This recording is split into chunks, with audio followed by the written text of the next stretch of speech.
महिला ने प्लेट लाकर दी। हेमंत खाना खाने लगा। बूढ़ी अम्मा ने प्यार से हेमंत के सर पर हाथ रखा। ये देखकर हेमंत भावुक हो गया। अम्मा, मेरी माँ बहुत अच्छे राजमा चावल बनाती थी और मुझे भी आते हैं।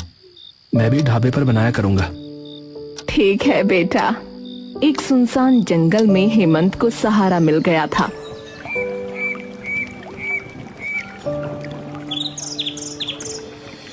हेमंत ने सुबह उठकर राजमा चावल बनाए और ग्राहकों के आने का इंतजार करने लगा। लेकिन दोपहर हो गई थी और कोई नहीं आया। हेमंत उदास हो गया और अम्मा से पूछा, अम्मा, यहाँ कोई आ क्यों नहीं रहा है? बेटा, इस जंगल में बहुत कम ग्राहक आते हैं। कोई मुसाफिर ही यहाँ से निकलता है। फिर इतना सारा खाना क्यों बनाते हैं? एक उम्मीद में बनाती हूँ, क्योंकि कभी कभी यहाँ बहुत ज्यादा ग्राहक भी आ जाते हैं। ठीक है माँ जी, अब यहाँ ग्राहक बुलाने की मेरी जिम्मेदारी है। लेकिन कुछ ही देर में आसपास के लोग वहाँ रास्ता ढूंढते ढूंढते आ गए। अरे भाई, जल्दी से एक प्लेट राजमा चावल लगा दो यार। जी अभी लाता हूँ। जैसे ही आपके बारे में पता चला, राजमा चावल खाने का मन ही कर गया। बताओ। हाँ, ये बहुत अच्छा किया। हेमंत ने भी सभी को राजमा चावल और बाकी खाना दिया। सभी बहुत तारीफ कर रहे थे। भाई वाह, ऐसे राजमा चावल तो मैंने पहले कभी नहीं खाए। अरे भाई, बहुत ही स्वादिष्ट है।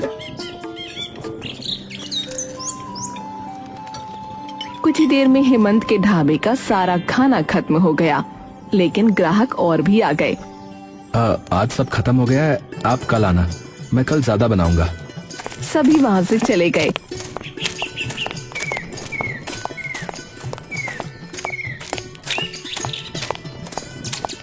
हेमंत ने आज के कमाए हुए पैसे की तरफ देखा तो वो बहुत खुश हो गया, क्योंकि उसने पहली बार पैसे कमाए थे। बेटा, तूने तो कमाल ही कर दिया। अम्मा, ये सब आपका कमाल है। नहीं बेटा, मैंने इतने ग्राहक पहले कभी नहीं देखे। अम्मा, अब से हम रोजाना ऐसे ही पैसे कमाएंगे। ये लीजिए आज के पैसे। बेटा, अब तुम्हारे बिना मेरा इस दुनिया में कोई नहीं है, इसलिए अब से ये ढाबा और पैसे तुम ही संभालो। ठीक है अम्मा। हेमंत का ढाबा ठीक से चल रहा था। कुछ ही महीनों में ढाबा बड़ा बन गया और उसने सोनू मोनू को भी मदद के लिए रख लिया। अब हेमंत पहले से कुछ अमीर हो गया था, लेकिन वो सभी की मदद करता था और बचा हुआ खाना गरीबों में बांटता था। ऐसे ही दिन बीत रहे थे और फिर एक दिन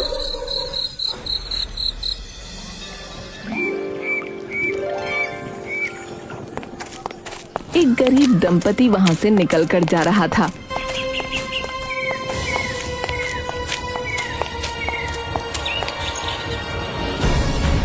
जी रुकिए। हाँ बेटा। शायद आपको बहुत तेज भूख लगी है। हाँ बेटा। लेकिन हम नहीं खा सकते हैं। ऐसा कहकर दोनों आगे चल दिए। देखिए, हमारा ये नियम है कि यहाँ से कोई भी भूखा नहीं जाएगा। बहुत अच्छी बात है बेटा, लेकिन हमारे पास पैसे नहीं हैं। अब आपको पैसे देने की कोई आवश्यकता नहीं है। हेमंत ने उनको खाना खिला दिया। तभी हेमंत को उस व्यक्ति के माथे पर एक रोशनी दिखी, लेकिन उस रोशनी को सिर्फ हेमंत ही देख सकता था। क्षमा कीजिए, लेकिन मुझे लगता है कि आपके साथ धोखा हुआ है। क्या? तुम ये कैसे जानते हो? वो एक राज की बात है। तभी वहाँ बूढ़ी अम्मा आई।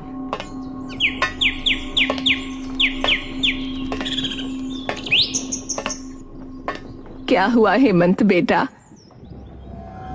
मैं बताता हूँ। मैं रामनगर का राजा था, लेकिन अभी रंक बन चुका हूँ। मुझे ये सब सुनकर बहुत दुख हुआ, लेकिन ये सब कैसे हुआ? मैं बहुत ईमानदार हूँ। मैंने सदैव अपनी प्रजा का ध्यान रखा है, लेकिन किसी धोखेबाज की वजह से मैं अपनी प्रजा की ही नजरों में बुरा बन गया। ओह, ये तो बहुत ही दुख की बात है, लेकिन मैं आपको न्याय दिलवाने की कोशिश कर सकता हूँ। तुम ये कैसे करोगे बेटा? मैं इसके लिए एक प्रतियोगिता का आयोजन करूंगा। ठीक है बेटा, लेकिन इसके बारे में पता कैसे चलेगा? आप अपने नगर में चलिए और किसी भी तरह वहां जाकर लोगों को इकट्ठा करिए। मैं वहां आ जाऊंगा। ठीक है, लेकिन अब उस जगह जाने की मेरी हिम्मत नहीं होती, क्योंकि कल तक मुझे बहुत सम्मान देने वाले लोग अब समझते हैं कि मैं न्यायप्रिय और ईमानदार राजा नहीं हूं। आप बेफिक्र रहिए, सब सही हो जाएगा।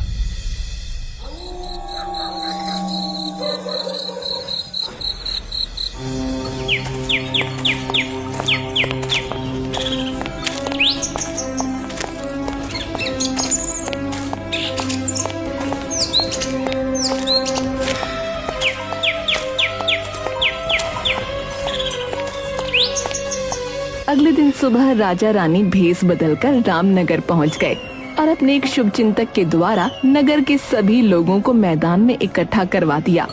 हेमंत और बूढ़ी दादी भी पहुंच गए।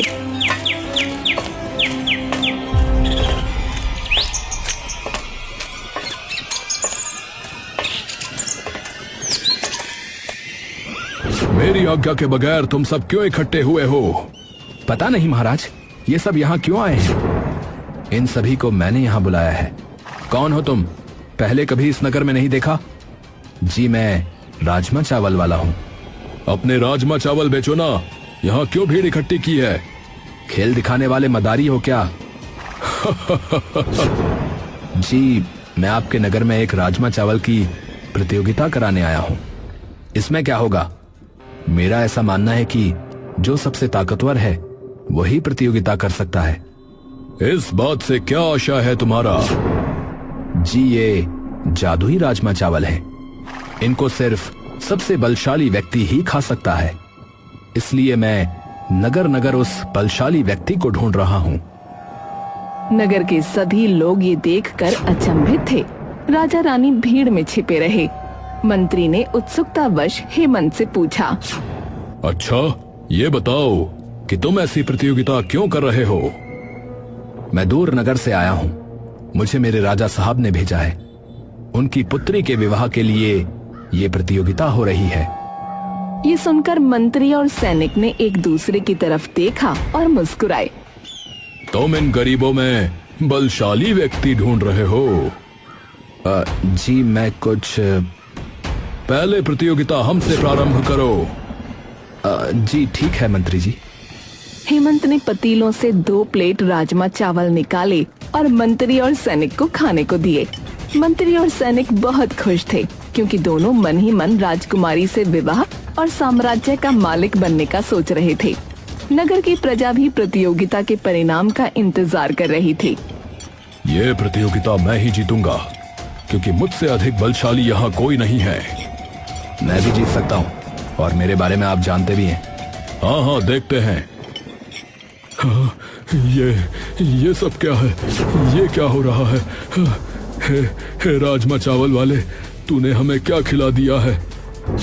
मुझे भी ये सब हो रहा है। ये सब कहाँ से आ रहा है? जो हमने गलत किया है वो सब कैसे दिखाई दे सकता है? हाँ, ये राजमा चावल खाने से सभी के अच्छे और बुरे कर्म उसके सामने तुरंत आ जाते हैं। अगर तुम्हारे सामने ये सब आ रहे हैं तो अवश्य तुमने कुछ बुरा किया है। हाँ, मुझे बहुत डर लग रहा है, मुझे इससे बाहर निकालो। मैंने तो पहले ही बताया था कि मैं किसी बलशाली व्यक्ति को ढूंढ रहा हूँ। वहाँ उपस्थित सभी लोग आश्चर्यचकित हो गए और आपस में जादुई राजमा चावल के विषय में बात करने लगे। राजा और रानी भी भीड़ में खड़े होकर बहुत खुश थे, क्योंकि उनको विश्वास था कि राजमा चावल वाला अब उनको न्याय दिला पाएगा। ये सब मुझे जो भी दिख रहा है, ये मुझे मार डालेगा। मुझे इससे बाहर निकालो। इससे बाहर निकलने का एक ही रास्ता है कि तुमने अभी तक जो भी पाप किए हैं उसका प्रायश्चित कर लो और सभी को बता दो। ठीक है, बताता हूँ। वैसे भी मैंने जो भी किया है वो सब मेरी आंखों के सामने चल रहा है। मंत्री के साथ सैनिक भी अपने पाप को प्रजा के सामने स्वीकार करने के लिए तैयार हो गया। मैंने एक बार पाप किया है कि देवता जैसे राजा को अपराधी बना दिया। तुमने ये सब कैसे किया, ये भी बताओ।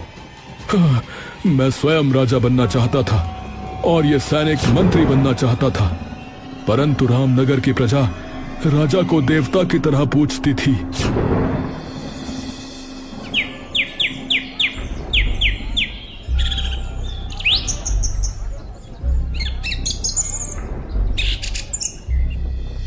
हम दोनों का अपने अपने लक्ष्य तक पहुंचना मुश्किल है। क्यों मंत्री जी? अरे मंत्री तुम्हें बनना है। हाँ, मैं वर्षों से मंत्री बनने का इंतजार कर रहा हूं। रामनगर की जनता हमें कभी स्वीकार नहीं करेगी, क्योंकि राजा साहब उनके लिए भगवान हैं। फिर हमारा सपना कैसे पूरा होगा? हमें कुछ तो करना पड़ेगा। नहीं मंत्री जी, ये मुमकिन नहीं है। लेकिन नामुमकिन भी नहीं है। दोनों एक दूसरे की तरफ देखकर हंसते हैं और फिर अपने उद्देश्य की पूर्ति के लिए पाप करने निकल जाते हैं और राजा के पास पहुंचते हैं।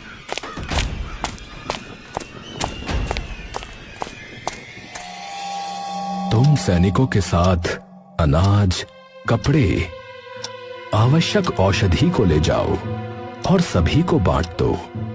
राज्य में कोई दुखी नहीं रहना चाहिए। ठीक है महाराज, मैं अभी जा रहा हूँ। मंत्री और सैनिक सारा सामान एक गोदाम में छुपा देते हैं। चलो अब नगर में चलते हैं। ठीक है मंत्री जी। दोनों नगर में गए और लोगों को इकट्ठा कर लिया।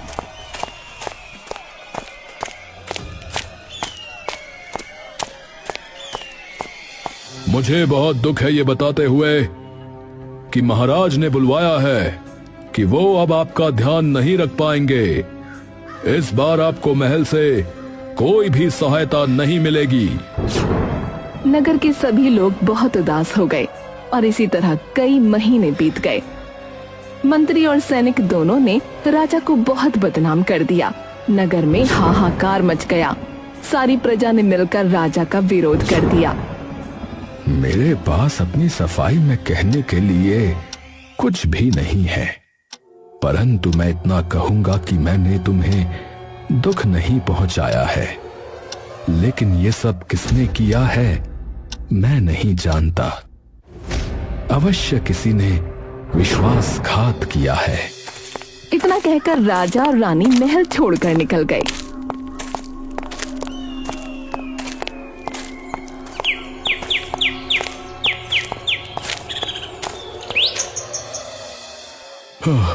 मैं आप सभी से क्षमा मांगना चाहता हूँ। तभी भीड़ से राजा रानी निकल कर आए और मंत्री से कहा, मंत्री, तुम्हें अपनी भूल का एहसास हो गया है, इसलिए मैं तुम्हें क्षमा करता हूँ।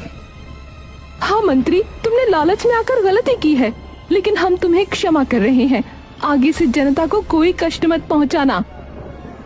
मंत्री और सैनिक ने एक दूसरे की तरफ इशारा किया और फिर दोनों ने अपनी तलवार निकाल ली।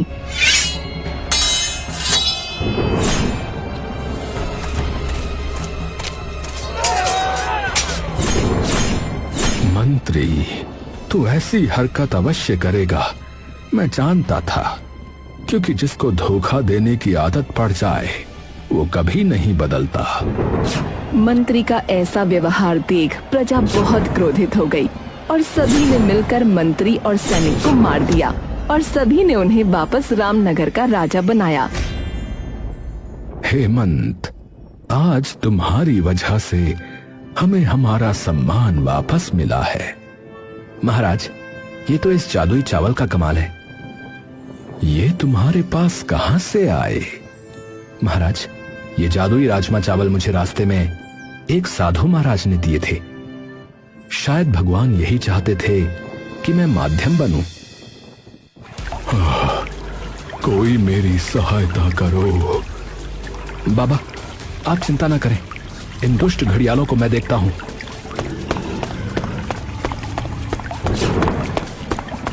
तभी अचानक से दोनों घड़ियाल दो साधुओं में परिवर्तित हो गए और नदी किनारे साधु बाबा मुस्कुरा रहे थे।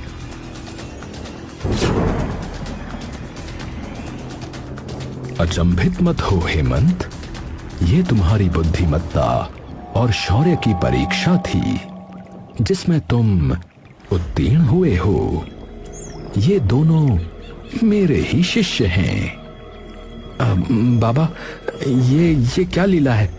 मैं वास्तव में परेशान हूं। हम सब जानते हैं वत्स, तुम चाहो तो कोई भी वर मांग सकते हो।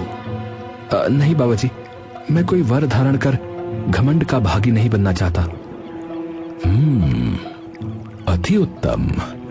हेमंत, इस पोटली को लो, इसमें कुछ जादुई चावल हैं और साथ में कुछ जादुई राजमा।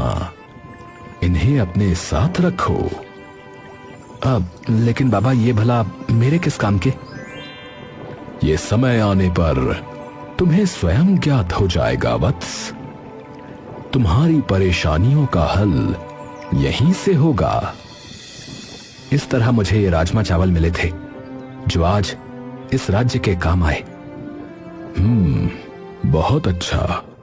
मैं तुम्हें राज दरबार में ही रखना चाहता हूं। ठीक है महाराज, बूढ़ी अम्मा भी मेरे साथ रहेंगी। ठीक है बेटा।